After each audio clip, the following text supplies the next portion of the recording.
"You need no rings when I am with you," said the voice of Aslan. The children blinked and looked about them.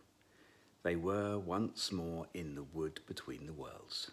Uncle Andrew lay on the grass, still asleep. Aslan stood beside them. "Come," he said. "It's time you went back.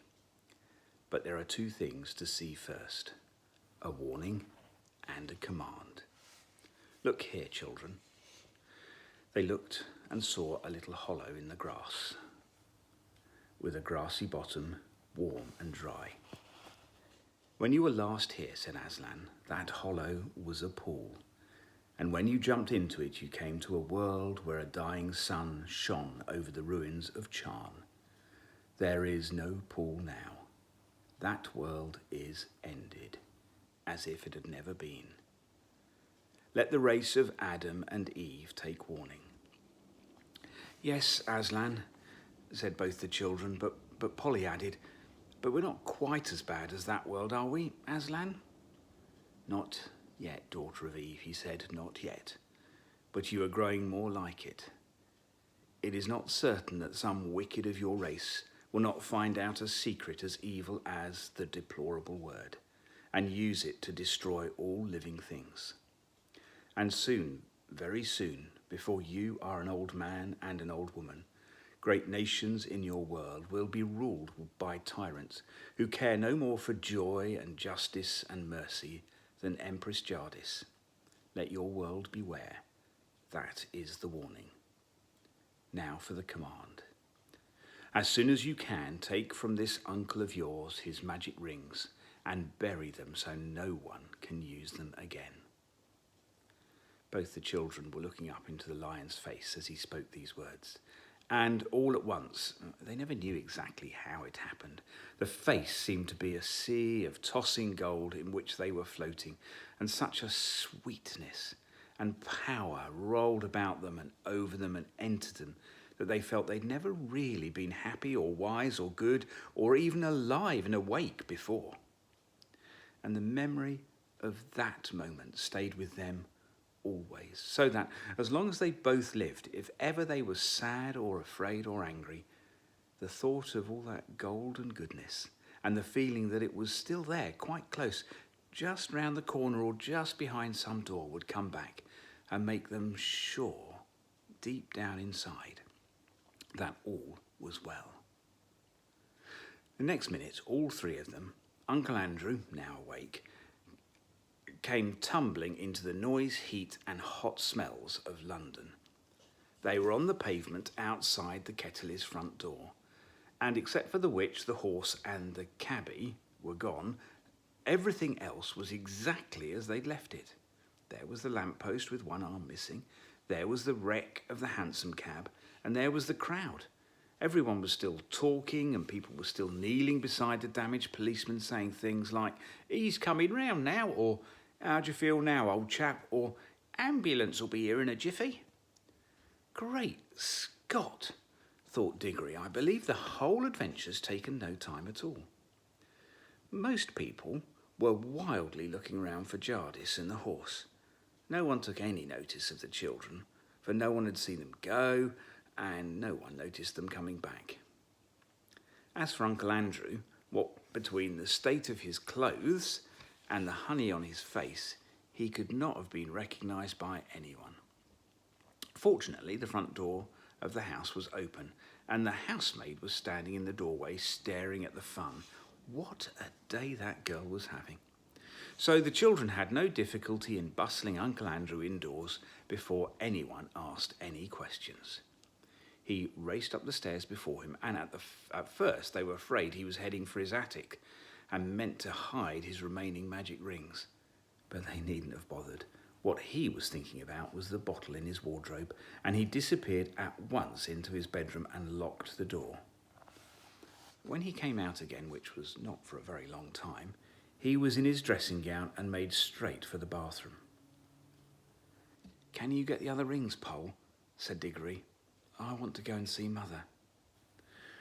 "Right, see you later," said Polly, and clattered up the attic stairs. Then Diggory took a minute to get his breath, and then went softly into his mother's room. And there she lay, as he'd seen her lie so many other times, propped up on the pillows with a thin, pale face that would make you cry to look at. Diggory took the apple of life out of his pocket. And just as the witch Jardis had looked different when you saw her in our world instead of her own, so the fruit of that mountain garden looked different too. There were, of course, all sorts of coloured things in the bedroom, the coloured counterpane on the bed, the wallpaper, the sunlight from the window, and Mother's pretty pale blue dressing gown.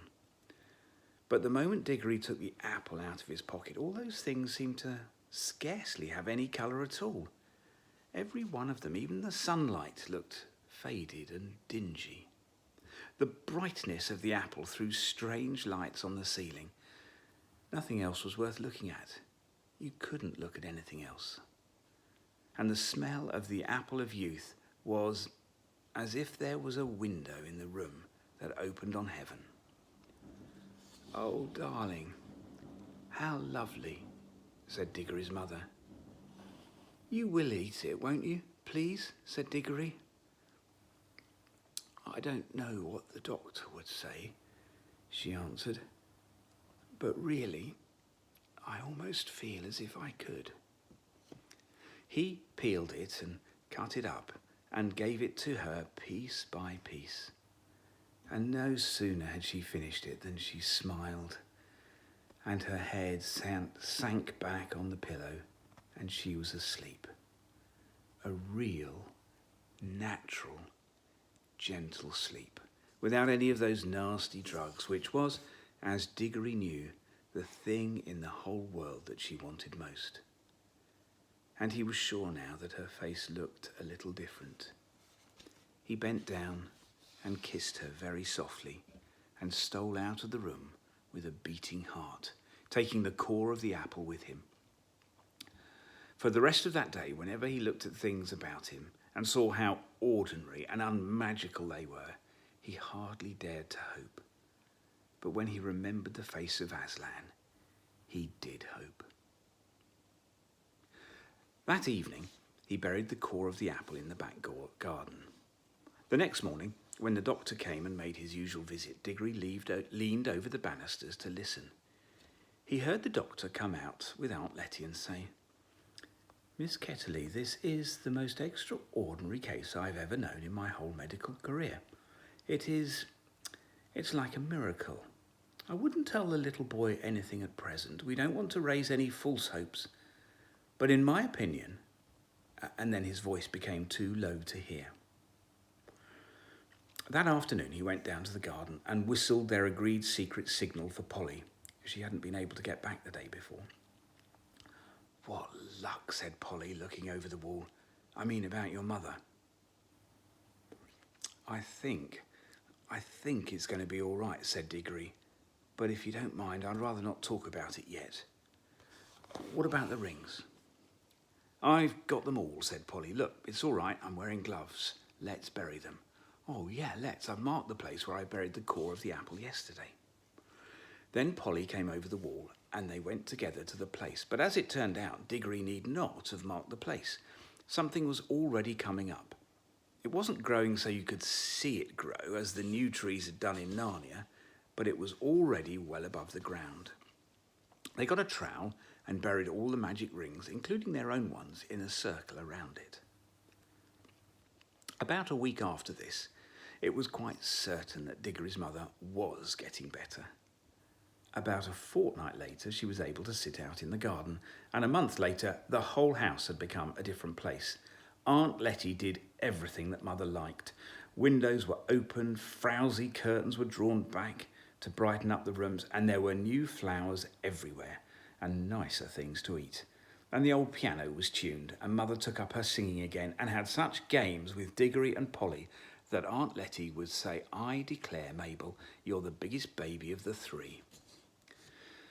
When things go wrong, you'll find they usually go on getting worse for some time. But when things once start going right, they often go on getting better and better. After about last 6 weeks of this lovely life, there came a long letter from Father in India, which had wonderful news in it.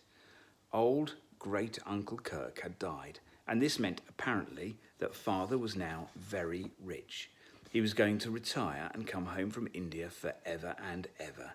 And the great big house in the country, which Diggory had heard of all his life, but never seen, would now be their home.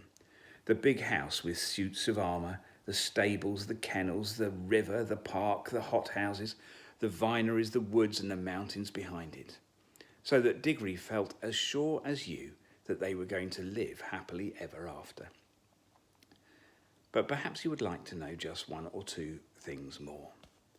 Polly and Diggory were always great friends, and she came nearly every holiday to stay with them at their beautiful house in the country. And there was where she learned to ride and swim and milk and bake and climb.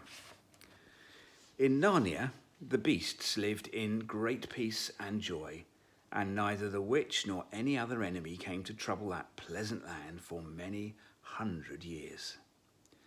King Frank and Queen Helen and their children lived happily in Narnia, and their second son became King of Archenland. The boys married nymphs, and the girls married wood gods and river gods. The lamppost, which the witch had planted without knowing it, shone day and night in the Narnian forest, so that the place where it grew came to be called Lantern Waste. And when, many years later on, another child from our world got into Narnia on a snowy night, she found the light still burning. And that adventure was in a way connected with the ones I've just been telling you. It was like this. The tree, which sprang from the apple that Diggory planted in the back garden, lived and grew into a fine tree.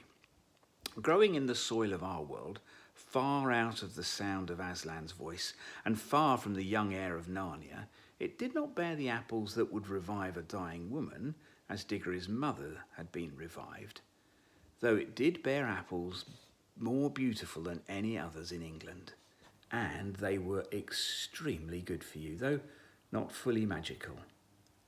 But inside itself, in the very sap of the tree, so to speak, it never forgot that other tree in Narnia to which it belonged. Sometimes it would move mysteriously when there was no wind blowing. I think that when this happened, there were high winds in Narnia, and the English tree quivered because at that moment the Narnia tree was rocking and swaying in a strong southwestern gale.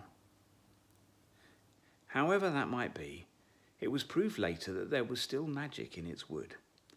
For when Diggory was quite middle-aged, and he was a famous learned man, a professor and a great traveller by that time, and the Kettleys' old house belonged to him, there was a great storm all over the south of England which blew the tree down.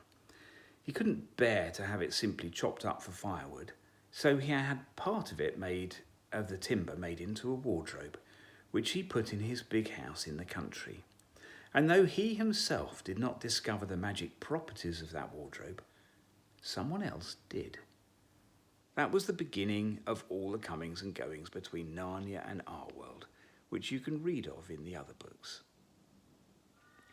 When Diggory and his people went to live in the big country house, they took Uncle Andrew to live with them.